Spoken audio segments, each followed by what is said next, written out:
ನಮಸ್ಕಾರ. ಮಕರ ರಾಶಿಯವರಿಗೆ ಶನಿ ಬಿಟ್ಟಿದ್ದಾನೆ. ಹೆಂಗೆ ಬಿಟ್ಟಿದ್ದಾನೆ? 2ನೇ ಮನೆಯಲ್ಲಿತ್ತು, 2ನೇ ಮನೆಯಿಂದ 3ನೇ ಮನೆಗೆ ಹೋಗಿದ್ದಾನೆ. ಕೆಲವು ಸಮಯ ಹೇಳ್ತಾರೆ ಎಲ್ಲರೂ ಮಾತಲ್ಲಿ, ಶನಿ ಬಿಟ್ಟಾಗ ಒಳ್ಳೇದು ಮಾಡಿಬಿಟ್ಟು ಹೋಗ್ತಾನೆ, ಹಿಡಿದಾಗ ತೊಂದರೆ ಕೊಡ್ತಾನೆ ಅಂತ. ಖಂಡಿತ ಅದು ಸತ್ಯನೇ. ಒಂಥರ ಬಿರುಗಾಳಿ ಬಂದು ಎಲ್ಲ ನಿಂತ ಮೇಲೆ ನಮಗೆಲ್ಲ ಆರಾಮಾಗುತ್ತಲ್ಲ, ಆ ರೀತಿ 2ನೇ ಮನೆಯಿಂದ 3ನೇ ಮನೆಗೆ ಹೋಗಿರೋದ್ರಿಂದ ಮನಸ್ಸಿಗೆ ಸಮಾಧಾನ, ಹಣಕಾಸಿನ ವಿಚಾರದಲ್ಲಿ ಅಭಿವೃದ್ಧಿ, ಹಳೆಯ ಕೆಲಸಗಳು ಪೆಂಡಿಂಗ್ ಇದ್ದಿದ್ದ ಕೆಲಸ ಆಗುವಂತಹ ಯೋಗ, ವಿದ್ಯಾರ್ಥಿಗಳಿಗೆ ಮನಸ್ಸು ಸಮಾಧಾನ, ವಯಸ್ಸಾದವರಿಗೆ ಸ್ವಲ್ಪ ಮನೆ ವಿಚಾರದಲ್ಲಿ ಇದ್ದಂಥ ಏರುಪೇರುಗಳು, ಸಂಬಂಧಗಳು ಸರಿ ಹೋಗುತ್ತೆ. ಹಳೆ ಪೆನ್ಷನ್ ಬಂದಿಲ್ಲ, ದುಡ್ಡು ಬಂದಿಲ್ಲ ಅನ್ನೋರಿಗೆ ಬರುವಂತಹ ಸಾಧ್ಯತೆ, ಇಂಕ್ರಿಮೆಂಟ್ಸ್ ಬರುವಂತಹ ಚಾನ್ಸಸ್ಸು, ಪೆಂಡಿಂಗ್ ಇತ್ತು ಮನೆ ಕಟ್ಟೋದು ಅರ್ಧ ಕಟ್ಟಿದ್ವಿ ಅದು ಮುಗಿಸುವಂತಹ ಚಾನ್ಸಸ್ಸು.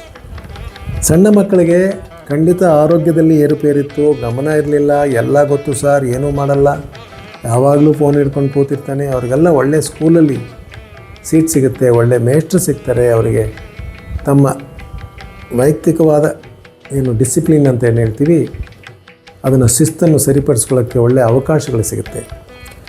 ಯುವಕರಿಗೆ ಈ 17, 18, 19ರಲ್ಲಿ ಸಬ್ಜೆಕ್ಟ್ಸ್ ಬಿಟ್ಟು ಹೋಗಿರೋರು, ಇಂಜಿನಿಯರಿಂಗ್ ತೊಗೊಂಡು 3-4 ಸಬ್ಜೆಕ್ಟ್ ಇದೆ ಅನ್ನೋರು, ಮ್ಯಾಥ್ಸು ಫೇಲ್ ಆಗಿಬಿಟ್ಟೆ, ಸೈನ್ಸ್ ಫೇಲ್ ಆಗಿಬಿಟ್ಟೆ ಅನ್ನೋರು, ಇವರಿಗೆಲ್ಲರಿಗೂ ಕೂಡ ಒಂದು ಮತ್ತೆ ಅವಕಾಶ, ಸ್ವರ್ಣಾವಕಾಶ. ಮಿನಿಮಮ್ ಎಫರ್ಟ್ ಕೂಡ ಒಂದು ಒಳ್ಳೆಯ ರಿಸಲ್ಟ್ಸ್ ಬರುವಂತಹ ಸಾಧ್ಯತೆ ಕೊಡುತ್ತೆ. ಅದಕ್ಕೋಸ್ಕರ ಮಿನಿಮಮ್ ಎಫರ್ಟಲ್ಲಿ ಇಟ್ಕೋಬೇಡಿ, ಮ್ಯಾಕ್ಸಿಮಮ್ ಎಫರ್ಟ್ ಮಾಡೋದಕ್ಕೆ ಪ್ರಯತ್ನ ಪಡಿ. ಮಧ್ಯಮ ವಯಸ್ಸಿನವರಿಗೆ ನಿಜವಾಗ್ಲೂ ಕಳೆದ 7 ವರ್ಷ ತೊಂದರೆ ಆಗಿಲ್ಲ. ನಿಮಗೆ ಮದುವೆ ಆಯಿತು, ಮಗು ಆಯಿತು, ಸೈಟ್ ತೊಗೊಂಡ್ರಿ, ಸ್ಟ್ರೈನ್ ಇತ್ತು, ಸ್ವಲ್ಪ ಸ್ಟ್ರೆಸ್ ಇತ್ತು, ಓಡಾಟ ಇತ್ತು, ಟೈಮ್ ಸರಿಯಾಗಿ ಊಟ ಮಾಡೋಕ್ಕಾಗಲಿಲ್ಲ. ಮನೆಯವ್ರನ್ನೆಲ್ಲ ಸಂತೋಷವಾಗಿಡೋದಕ್ಕೆಲ್ಲ ಪ್ರಯತ್ನನೂ ಪಟ್ಟಿದ್ದೀರಿ. ಈ 3ನೇ ಮನೆಗೆ ಬಂದಾಗ 2ನೇ ಮನೆಯಿಂದ ಸ್ವಲ್ಪ ಅಣ್ಣ ತಮ್ಮಂದಿರ ಮಧ್ಯೆ ಅಭಿಪ್ರಾಯ ಭೇದಗಳು ಬರುವಂತಹ ಸಾಧ್ಯತೆ ಇದೆ. ದುಡ್ಡು ಕಾಸು ವಿಚಾರದಲ್ಲಿ ಸ್ವಲ್ಪ ಹೆಚ್ಚಿನ ಗಮನ ತಗೋಬೇಕಾಗುತ್ತೆ. ಶೇರ್ ಮಾರ್ಕೆಟಲ್ಲಿ ದುಡ್ಡು ಹಾಕಿರೋರು ಶಾರ್ಟ್ ಟರ್ಮ್ ಬಿಟ್ಟು ಲಾಂಗ್ ಟರ್ಮಲ್ಲಿ ಅದನ್ನು ತೊಗೊಳೋದು ಉತ್ತಮ.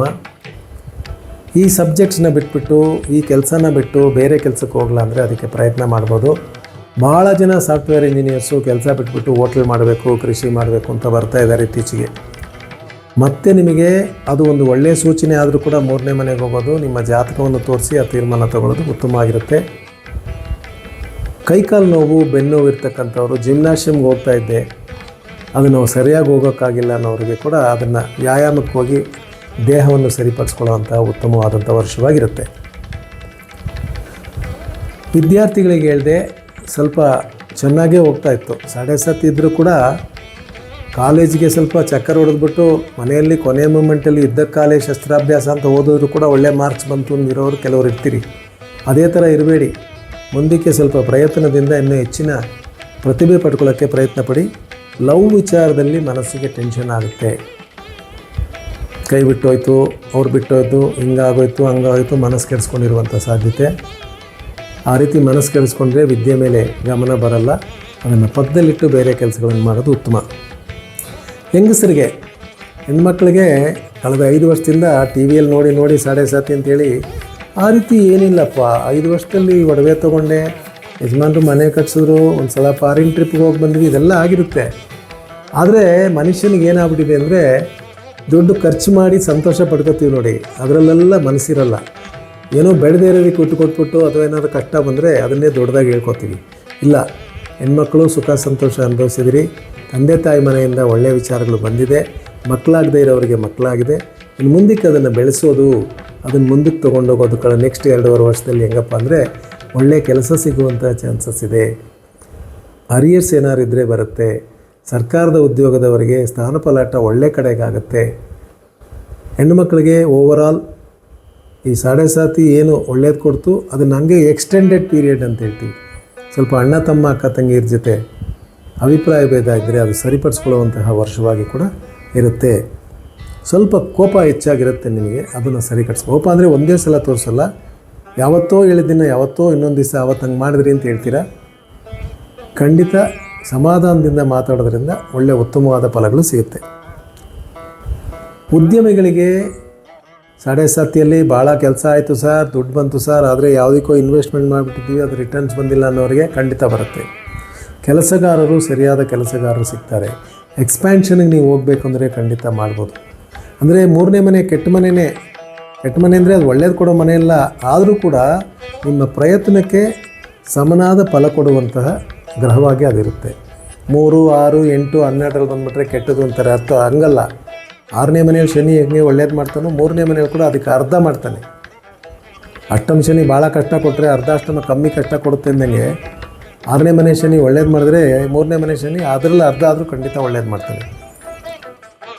ಕೆಲಸ ಮಾಡುವವರಿಗೆ ಬೋನಸ್ ಹೆಚ್ಚಾಗಿ ಬರುವಂಥ ಸಾಧ್ಯತೆ, ಮಕ್ಕಳು ಒಳ್ಳೆಯ ಶಾಲೆಯಲ್ಲಿ ಸೀಟ್ ಸಿಗುವಂತಹ ಯೋಗ, ಆರೋಗ್ಯದಲ್ಲಿ ಅಭಿವೃದ್ಧಿ, ಕಾಫು ಕೋಲ್ಡು ಅಲರ್ಜಿ ಇರ್ತಕ್ಕಂಥವ್ರಿಗೆ ಸ್ವಲ್ಪ ಸರಿಯಾದ ಔಷಧಿ ಸಿಗುವಂತಹ ಚಾನ್ಸಸ್ಸು, ಕಿವಿ ಮಂದ ಇರ್ತಕ್ಕಂಥವ್ರಿಗೆ ಏನಾದರೂ ಹೊಸ ಔಷಧಿ ಅಥವಾ ಇಯರಿಂಗ್ ಏಡ್ ಸಿಗುವಂತಹ ಚಾನ್ಸಸ್ಸು, ಕಾಯಿಲೆಗಾರರಿಗೆ ಒಳ್ಳೆ ಡಾಕ್ಟರ್ಸು ಸಿಗ್ತಾರೆ, ಅವ್ರು ಹೇಳೋದನ್ನು ಕೇಳಿಕೊಂಡ್ರೆ ಸರೋಗುವಂತಹ ಚಾನ್ಸಸ್ ಇದೆ.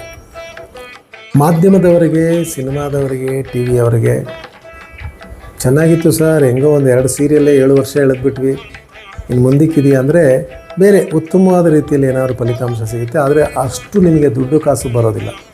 ಕೆಲಸ ಇರುತ್ತೆ, ದುಡ್ಡು ಕಾಸು ವಿಚಾರದಲ್ಲಿ ಸ್ವಲ್ಪ ಅಸಮಾಧಾನ ಇರುತ್ತೆ. ಇನ್ವೆಸ್ಟ್ಮೆಂಟ್ ಏನಾದ್ರು ಮಾಡೋ ಐಡಿಯಾ ಇದ್ದರೆ ಸ್ಟ್ರಾಂಗ್ ಆಗಿರ್ತಕ್ಕಂಥ ಏರಿಯಾಸ್ ಗೋಲ್ಡಲ್ಲಿ ಮಾಡಿ, ಸಿಲ್ವರಲ್ಲಿ ಮಾಡಿ, ಲ್ಯಾಂಡಲ್ಲಿ ಮಾಡಿ, ಬೇರೆದ್ರಲ್ಲಿ ಮಾಡೋಕ್ಕೆ ಹೋಗಬೇಡಿ.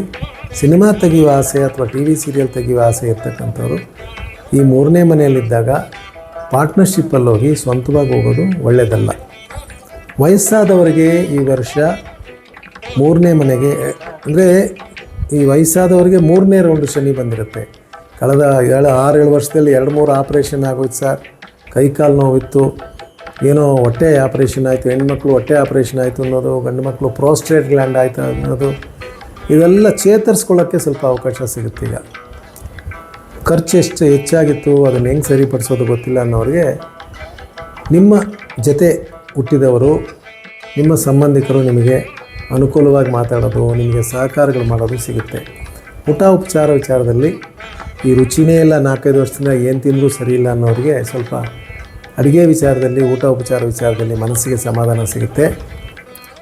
ಸ್ವಲ್ಪ ಕೋಪ ಕಮ್ಮಿ ಆಗಲೇಬೇಕು, ಯಾಕಂದರೆ ವಯಸ್ಸಾಗ್ತಾ ಕೆಲವು ವಿಚಾರಗಳಾಗಿಲ್ಲ ಅಂದರೆ ಕೋಪ ಹೆಚ್ಚಾಗಿ ಬರುತ್ತೆ. 3ನೇ ಮನೆ ಅಂತ ಹೇಳಿದ್ರೆ ನಾವೇನು ಹೇಳ್ತೀವಿ ಅಂದರೆ 2ನೇ ಮನೆ ನಾಲ್ಗೆ ಅಂದರೆ 3ನೇ ಮನೆ ಕೇಳಿಸ್ಕೊಳ್ಳೋದು. ನೀವು ವಯಸ್ಸಾದವ್ರು ಸ್ವಲ್ಪ ಯಾರು ಹೇಳಿದ್ರೆ ಕೇಳಿಸ್ಕೊಂಡು ಆಮೇಲೆ ಮಾತಾಡಿ ನೋಡಿ, ನಿಮಗೆ ಸಮಾಧಾನವಾದಂಥ ವಿಷಯ ಸಿಗುತ್ತೆ. ಇಲ್ಲಾಂದರೆ ನೀವು ಅವ್ರು ಮಾತಾಡ್ತಾಯಿದ್ರೆ ಸುಮ್ಮನೆ ಇರು, ನಾನು ಹೇಳೋದು ಕೇಳು ಅಂದರೆ ಆಗಲ್ಲ. ಶನಿ ಆ ಥರ ನಿಮ್ಮನ್ನು ಮಾಡ್ತಾನೆ. ಆದುದರಿಂದ ಈ ವರ್ಷ ಸ್ವಲ್ಪ ನೀವು ಮನಃಶಾಂತಿ ಪಡ್ಕೊಂಡು ಬಾಲಾಜಿ ವೆಂಕಟರಮಣ ಸ್ವಾಮಿ ಅಂತ ಹೇಳ್ತೀವಲ್ಲ, ವೆಂಕಟೇಶ್ವರ, ಅದರ ಧ್ಯಾನ ಮಾಡಿ, ವೆಂಕಟೇಶ್ವರನ ಸ್ತೋತ್ರ ಯಾವ್ದಾರು ಹೇಳ್ಕೊಳ್ಳಿ. ಇಲ್ಲ ಭಾಳ ದಿವಸದಿಂದ ನಾನು ವೆಂಕಟೇಶ್ವರ ಸ್ವಾಮಿ ದೇವಸ್ಥಾನಕ್ಕೆ ಹೋಗಬೇಕು ತಿರುಪತಿಗೆ ಅಂದರೆ ಹೋಗಿ ಬನ್ನಿ, ಅದರ ಧ್ಯಾನವನ್ನು ಮಾಡ್ಕೊಳ್ಳಿ, ವಿಷ್ಣು ಸಹಸ್ರನಾಮ ಕೇಳಿ. ಖಂಡಿತ ನಿಮಗೆ 3ನೇ ಮನೆಯ ಶನಿ 50ರಷ್ಟು ತೊಂದರೆ ಕೊಟ್ಟು 50ರಷ್ಟು ಶುಭ ಫಲಗಳನ್ನು ಕೊಡುವಂತಹ ಯೋಗವಿದೆ. ನಮಸ್ಕಾರ.